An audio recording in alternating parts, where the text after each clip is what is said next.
So this is the intermediate clay, and this week you are going to be using clay to create a coil pot. I love clay. It is so versatile. It stretches the world. It stretches centuries, cultures, people groups. It is just amazing. It can be something as simple as a shape that texture is added to create a wall plaque and color. It could be something thrown. This is a pot, a heart pot that one of my children created, and it was thrown on a wheel. It could be hand built like this simple pinch pot, or it could be something a little more intricate like this pinch pot that's been turned into a Texas state. It's a bird from Texas, and then its nest and eggs. So clay is just fun, and it is so easy to do so many different things. We're going to use it this week to create a coil pot. So this coil pot, I've had this for a long time. I actually made this when I was in 9th grade. So it actually has the year at the bottom. That is crazy. But this is similar to what you and I are going to be creating together. So let's get started. You're going to need clay from the library. You will probably, when you pick up your clay, you will need to have probably at least 2 squares or cubes of clay, maybe even 3, depending on how large you're going to create your coil piece. And you will also need a small cup that we've been using there for the paint pass out. You'll need the cup and the lid, and then you'll need a toothpick. So very simple, very easy things to use to create this piece. Make sure that you're using a surface that can get dirty. This cleans easily, so that's not a problem, but you don't want to be building your coil pot on top of your mom's tablecloth or on top of a wooden like picnic table. You wouldn't want that texture or that debris in your clay. So if you don't have a surface like I do that can get dirty and it's easily cleaned, then take a paper sack, a brown paper bag, cut it, and then lay it out on top of your work surface, and that will help you have a good place to create this. The first thing that we're going to do with our first little piece of clay is to create a base. So the base is going to be a little bit larger, and it's going to be the foundation for the rest of your pot. So we need to make sure that it's good and firm. You do not want to have something extremely thick like this. Like, don't just throw that down and say, yay, a base. This is too thick, but you also can't have it being too thin. So I'm going to take just a portion, and I'm going to put the extra amount in my sealed baggie.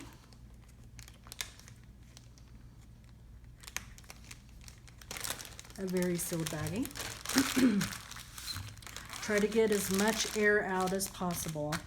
And now I'm going to just manipulate the clay in between my hands, going back and forth.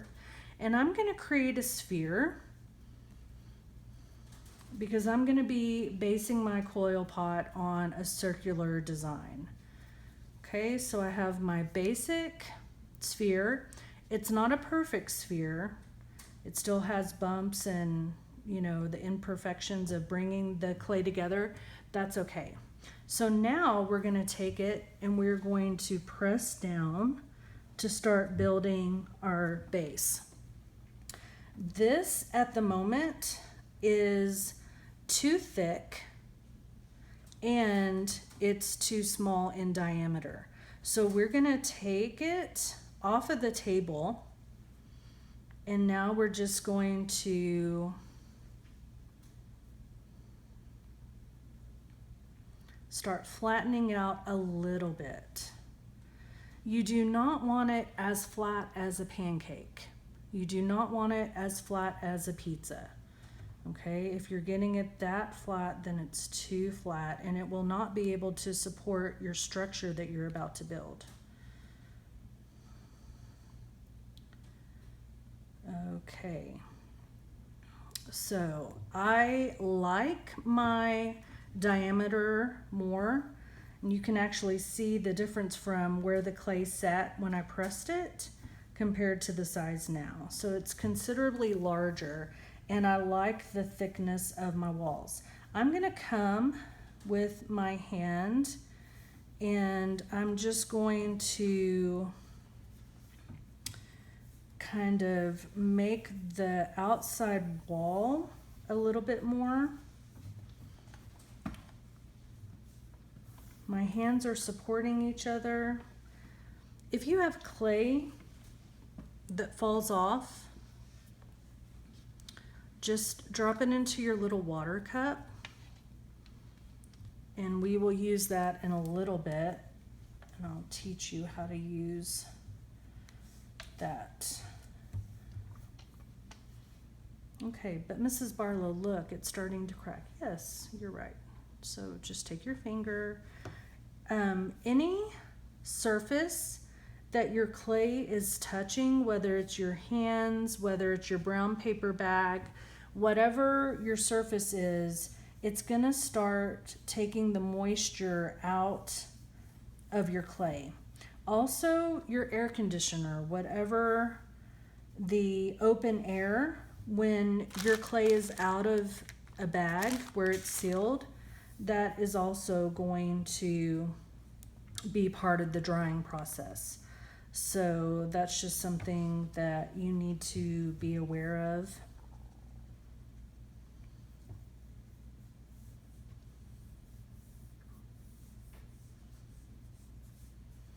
And I'm just going to take my finger, dipping it into the water,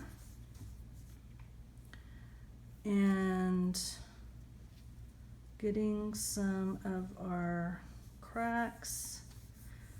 If you have an area like I do where it's starting to crack some, you're just going to work on that a little bit with your fingers, with your water.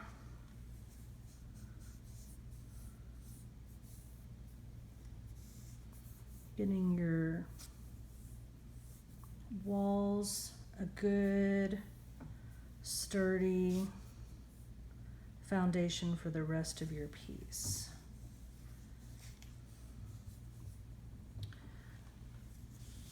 Okay, so you do not want this to stick to your bottom. So look what's happening whenever I'm peeling it up.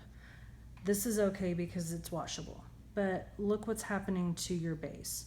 So let's pause for a moment and let's get something under this so that as we continue to work, we're not continually misshaping our base.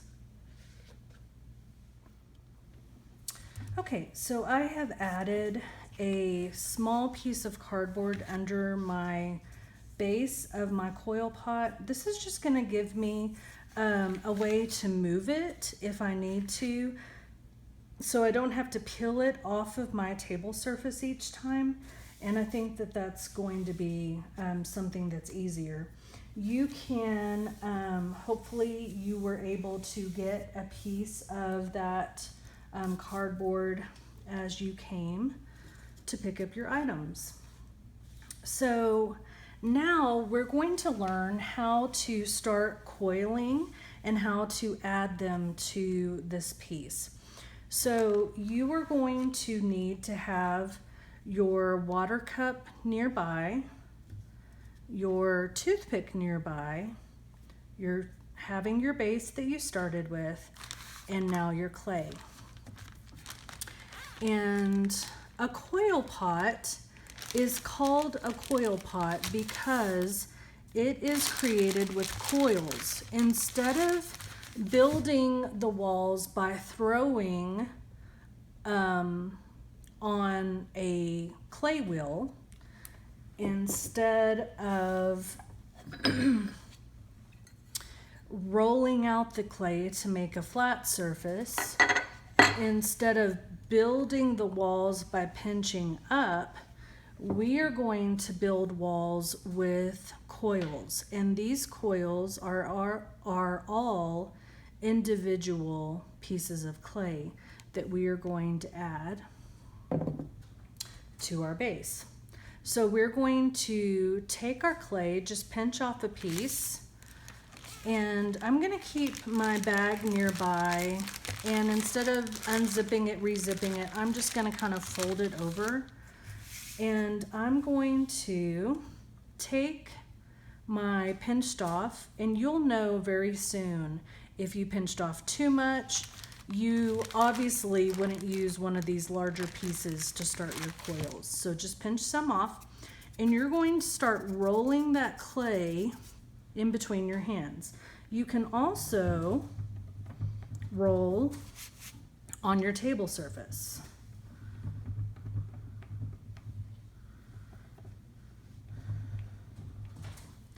And this is about the diameter that you would want.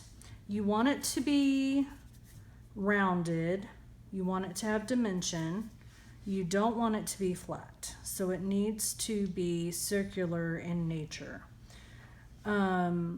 If it is too thick of a coil, then it's going to make your piece too heavy and the walls are going to be too heavy.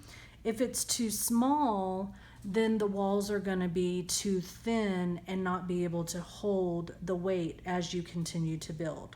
Okay, so those are some things to think of as you're starting your coils. So we're going to start with our base, and the first thing that we're going to do is score. Now, I'm sure there are professional tools for this, but for what we're doing and creating, we're going to use this toothpick. And we are going to take a little bit of our water, and we're just going to go around the edge of our base, and then using our toothpick, we are going to create lines or scratches into that area. The water or the slip that we are using acts as a glue. And the lines that we are adding to that area acts as a binding surface, kind of like Velcro, kind of what Velcro does. That is what you are creating with the toothpick and the clay. And with your extra clay, you're just going to put it into your water. That's how you create your slip mixture. So now I'm going to do the same for my coil. I'm just going to score it.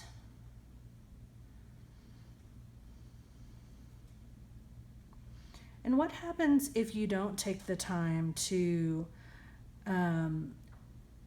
add these little parts? Well, then your piece doesn't stay together.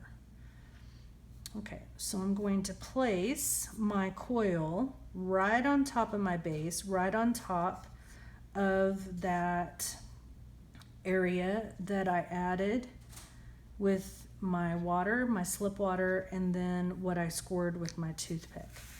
And to start with, I'm going to form, I call them snakes whenever I was teaching art all the time. I would say, your snake. So we're going to form the first coil to the base. And then we're going to slightly, we're not pressing down firmly to where it's no longer rounded. We still want that roundness, but you're going to press it down into that. Okay, so you can see that my coil that I originally made did not make it all the way around. And so now I'm going to just pinch off a little bit more of my clay.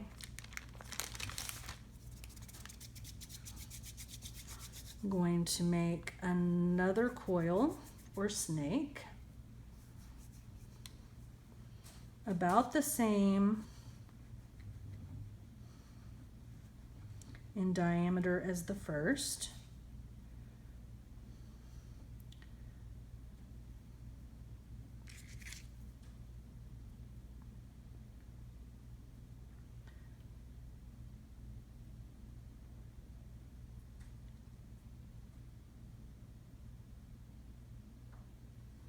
And now I'm going to connect at the end of this coil and continue on. So I'm going to add a little bit of my slip water to the end. I'm going to score that end, score this end, connect it, and bring the coil up. When I'm connecting the old coil to the new coil, I'm going to take my fingers and I'm just going to smooth them together so you can't see where one begins and where one ends. And I'm doing that with the pressure of my finger.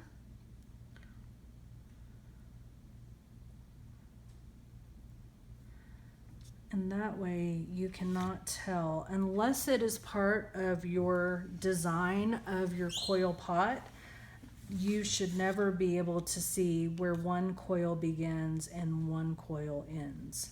They should come together so that they are good and strong as you're building your walls. Now, as I'm turning, I can look and see that there's air here in between my base and this coil. So I'm just going to press it gently down. You need to go through and make sure you are not able to see any air or space. And now you can see where the base and my first coil began and how this next coil is going up on top. Very similar to our coil weaving that we created earlier in the summer. It's the same concept, but this time we are hand building with clay coils. I can see here on the inside that I didn't get that smoothed out, and my fingers, that's the problem with fingernails. That's why I never, especially when I'm creating with clay, I typically don't have nails. It's hard to smooth things out and get things the way I need them to be in small places. Okay, I'm going to continue to take my clay, tear some off, roll a coil about the same diameter as the first,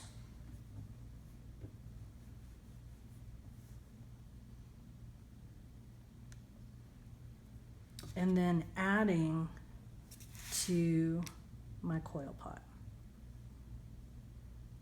Every time I'm going to have to add the water slip, and right now it's more water than slip. Okay, when the clay starts to dissolve, it's going to become more of the slip substance. But I'm always going to have to use that slip and then I'm going to score. And the same with my coil piece.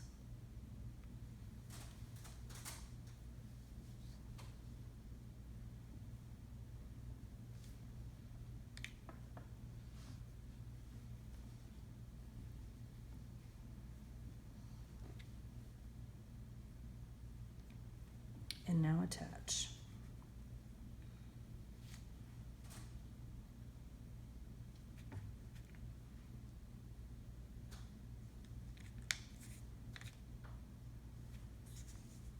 Remember to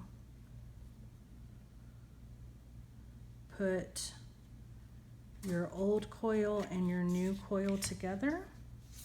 You can support with a hand or a finger on the outside,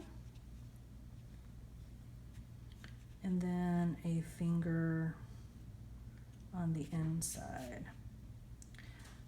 I'm using the flat of my finger. Okay, checking as you're going that there's no air or holes that are being seen.